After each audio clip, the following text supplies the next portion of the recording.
everyone, Stephanie from Mrs. D's Corner. I'm popping in really early today, this afternoon, to show you how to make glue sponges. Now, you may have seen them, in the blogger sphere on Pinterest and thought, oh, that's a really great idea. I don't know how to do it though. And I'm here to tell you that it's so easy. And you can even make glitter glue sponges, which are the coolest thing ever. So the first thing that you want to do is you can get sponges from anywhere. I go to Walmart. These ones are actually from H-E-B, but Walmart has them cheaper. You can go to the dollar store, wherever you can get these full-size handy scrub sponges. That's where you want to get them. Depending on the size of your container, I have a couple different containers in front of me to show you different sizes that I've found out and about so far this summer. But you can get, at Walmart, they have like a 3-pack of sandwich size containers for like $3. So they're super cheap. I use those, and I'm pretty sure that it takes 1.5 sponges to fit into one of those Walmart bins.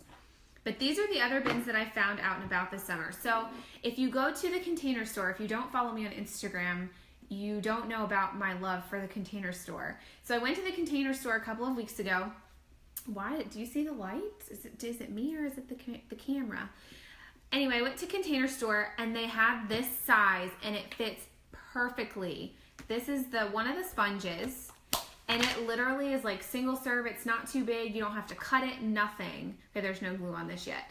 It fits perfect inside of here. I was like, oh my gosh.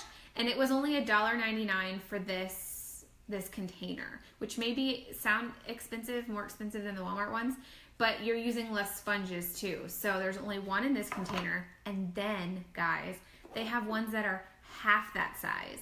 So if you want to do, these ones were $1.49. So these ones are a little bit more expensive than those ones, but you can cut the sponges in half and it fits right inside of here.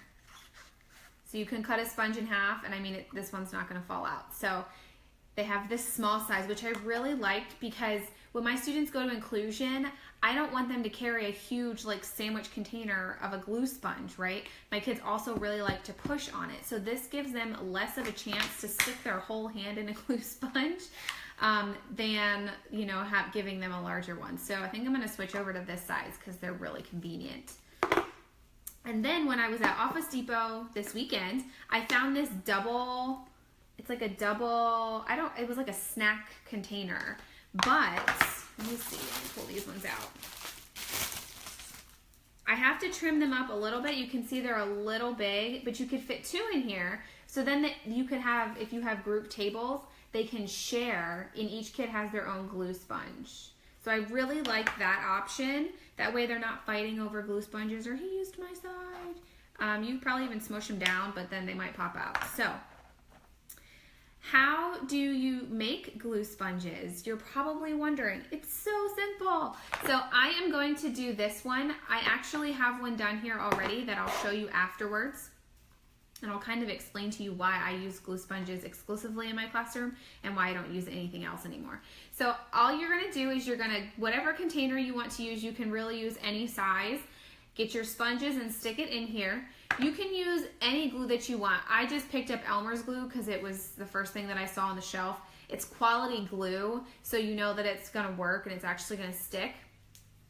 If you're gonna do a whole class set, I would just buy a big tub of Elmer's glue. I know they sell it at Michael's. Go use a 40% coupon and do it that way. So if you're using these little half sizes, you're only gonna need like half a bottle of this glue on one of these. If you're using the larger Walmart sandwich size ones that you get like 3 in a pack for $3 or $4, you're gonna use like more. So probably 1.5 of these. If you're using the glitter glue, on the larger ones, you're going to use a full bottle. They're a little bit bigger, and the glitter glue is more expensive. I think these are like $1, and glitter glue, depending on where you get it, is like $4. But it's so cool. I wish I had some to show you guys. But all you're going to do is take your glue. Can you see? And you're just going to let it drop on top.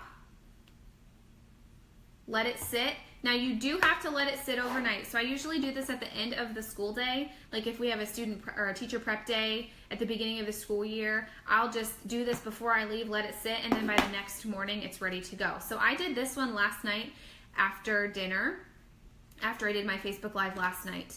and you can see that it doesn't even look like there's any glue on it. So for reference, this one does not have glue on it and this one does. But you can see on the bottom that you can see the glue in here. So how students use it is when they cut their pieces, they're just going to dab it, and I'll dab my finger on here just to show you. You can see that it's moistened is such a weird word, with glue now. Okay, now I have glue on my finger, but that's okay. So that's all you do, and you're just going to let it sit in a container. You're going to notice if you use them frequently that you're going to need to add more glue to them over time. I have never had them get mold on them, but I do know that that can happen if you don't secure the lid every day after you use them, because it's kind of like the water beads. They get moldy because the bacteria, their hands are touching them all the time. So you want to make sure that you're putting the lid on securely and that you're teaching your students how to do that as well. So why do I use these glue sponges instead of glue sticks? Well, it's kind of for one reason. I got really, really tired of my kids eating the glue sticks and sticking pencils and fingers and everything else into the glue sticks. And I got tired of them like mushing the glue sticks onto the paper. So this was a better fine motor activity for my students to cut, and then they have to dab it on here and then pick it up if it's small enough. If not, they can dab it across, pick it up, and then put it on their paper. Now I will tell you that if your students have sensory input or output issues, then some of them might want to just literally stick their whole hand in it because it feels really cool. I won't lie. It feels really cool to kind of have your hand half stick to this, but it's kind of wet, and then they can play with the glue, you know? So you're going to want to teach your students how to use glitter glue sponges, appropriate and inappropriate behaviors for using glue sponges as well. And then if they're taking it into inclusion, you're going to want to teach them how to use it in the inclusive setting as well. So if you have any questions about the glue sponges, just leave a comment on this video and I will answer your questions. And I will try to link to Container Store for these. If not, I'll try to find something similar on Amazon. These two sizes were from the Container Store, $1.49 and $1.99. And I'm pretty sure I used a 20% teacher discount. I don't know if they do that all the time. And then this one here was from the Office Depot, which I'm pretty sure Container Store has. It's the Sistema brand, so I'm pretty sure they have that too. But again, you can use any size container you want. Walmart has super cheap sandwich size containers. You get 3 in a pack for like $3 or $4. That's what I was using, but I'm going to try out these individual ones so that they're not having to share and kind of fight over that's my glue stick or my glue sponge, and now I don't have to worry about glue sticks anymore. So if you have any questions, just let me know, and I'll see you guys soon. Bye.